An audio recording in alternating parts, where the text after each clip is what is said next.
દરેક વિદ્યાર્થી મિત્રોનું યુનિક એકેડમીમાં ફરીવાર હાર્દિક સ્વાગત છે.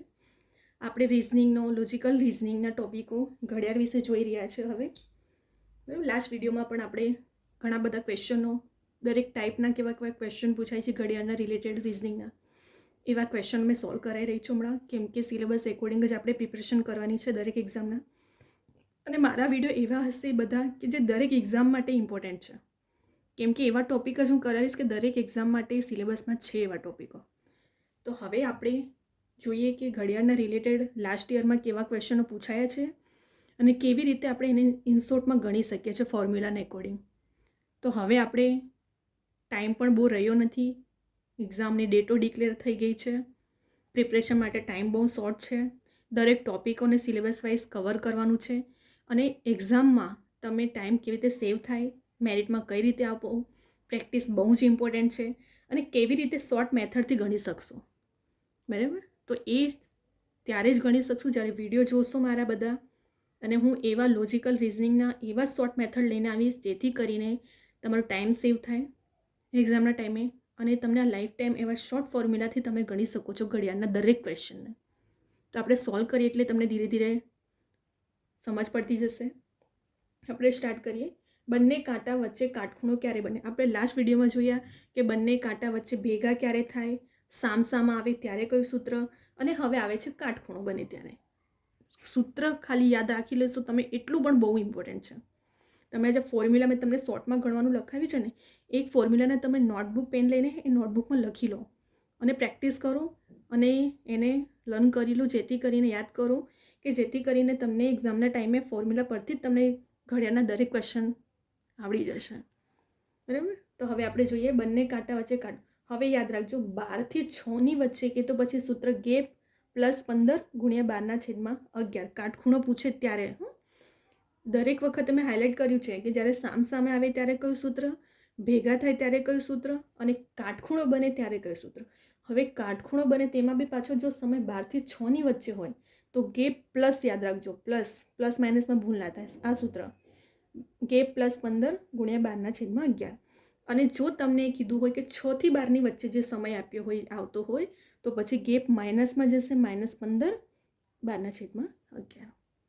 હવે જો એક એક્ઝામ્પલ મેં અહીં સોલ્વ કરાવું છું. 4 થી 5 વચ્ચે કાટખૂણો ક્યારે બને?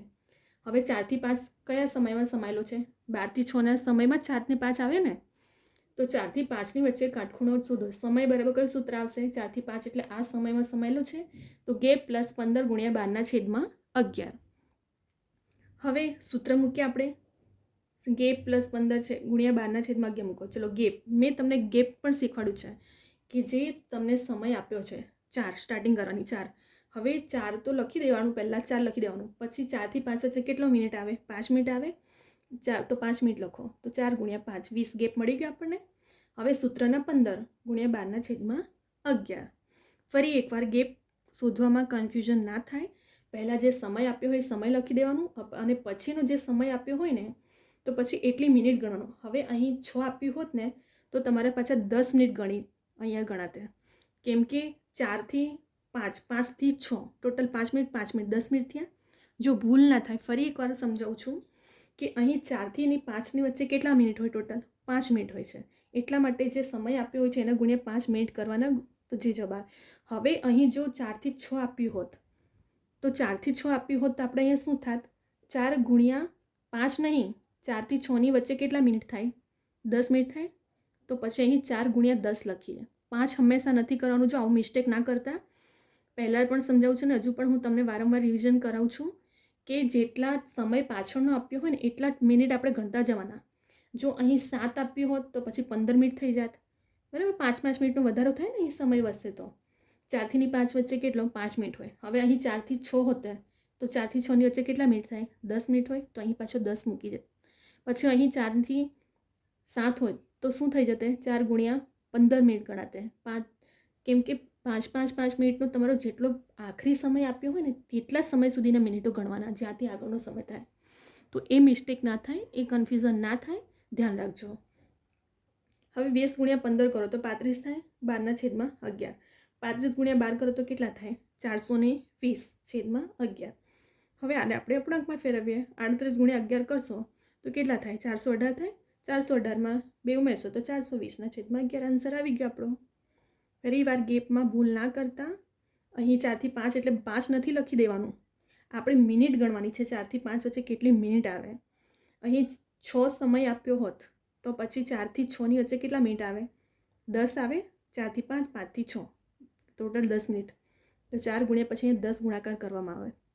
બરાબર. તો આ રીતે આપણે અને સમય જોવાનો. 4 થી 5 કે તો 12 થી 6ની વચ્ચે ગેપ પ્લસ અહીં માઇનસ કરીને ના આવતા. 6 થી 12ની વચ્ચે સમય આપ્યો ને તો માઇનસમાં સૂત્ર આવશે. હવે આપણે નેક્સ્ટ એક્ઝામ્પલ જોઈએ.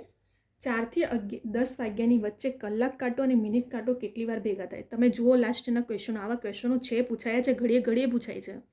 એટલા માટે જ મેં આવા વિડીયો લઈને આવું છું કે જેથી કરીને સ્ટુડન્ટને લાસ્ટ યરના પેપરો કેવા પૂછાય છે ક્વેશ્ચન અને આવનારી એક્ઝામમાં પણ શોર્ટમાં કઈ રીતે ગણી શકાય. બરાબર. તો ચલો હવે આપણે જોઈએ 4 થી 10 વાગ્યાની વચ્ચે કલાક કાંટો અને મિનિટ કાંટો કેટલો. તો ચલો પહેલાં સમય લખી દઈએ. 4, 5, 6, 7, 8, 9 ને 10.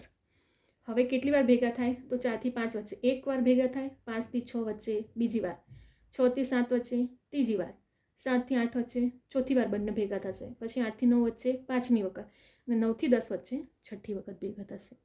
તો કેટલી વાર ભેગા થયા? 1, 2, 3, 4, 5 ને 6, ટોટલ 6 વખત થયા ભેગા. આવી ગયો આપણો આન્સર.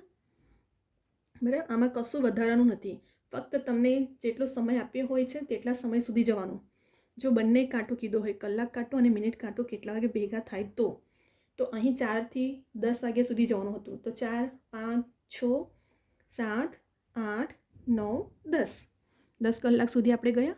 ત્યાર પછી આપણે ભેગા થાય એટલે 4 થી 5 વચ્ચે એક વખત ભેગું થશે, 5 થી 6 વચ્ચે બીજી વખત ભેગું થશે, 6 થી 7 વચ્ચે ત્રીજી વખત, 7 થી 8 વચ્ચે ચોથી વખત, 8 થી 9 વચ્ચે 5મી વખત, 9 થી 10 વચ્ચે 6ઠ્ઠી વખત. ટોટલ કેટલી વાર ભેગા થયા? 1, 2, 3, 4, 5 ને 6. આવી ગયો આપણો આન્સર 6. બરાબર. તો આવા ટાઈપના ક્વેશ્ચનો, લોજિકલ રિઝનિંગના ક્વેશ્ચનો પૂછાયા છે અને પૂછાશે. તો આપણે પ્રિપરેશન પણ એવી કન્ફ્યુઝન ના થાય. ફોર્મ્યુલાને ગણો, લખો, શોર્ટ ટ્રિક પ્રમાણે જાતે પણ પ્રેક્ટિસ કરો, સ્ક્રીનશોટ લઈ લો. અધરવાઇઝ તમે હું જો વિડીયો મૂકું છું એ વિડીયોના નોટિફિકેશન ઓન રાખો સબસ્ક્રાઈબ કરીને, જેથી કરીને તમને દરેક વિડીયો મળે તરત જ અને તમે પ્રેક્ટિસ કરો જાતે પણ. બરાબર. જેથી કરીને એક્ઝામના ટાઈમે ફક્ત રિવિઝનનો ટાઈમ સૂત્ર જોવાનું રહે તમારે. અમુક સ્ટુડન્ટો નોટ બનાવતા હોય છે. બરાબર. તમે પણ બધા નોટ બનાવીને આવા સૂત્ર લખીને યાદ રાખી શકો છો એક્ઝામના રિવિઝન ટાઈમે. અને એક્ઝામમાં રિઝનિંગમાં બહુ સમય ના જાય તમારો, એટલા માટે આ સૂત્ર ફોર્મ્યુલા પ્રમાણે આપણે ગણી શકીએ છીએ. બરાબર.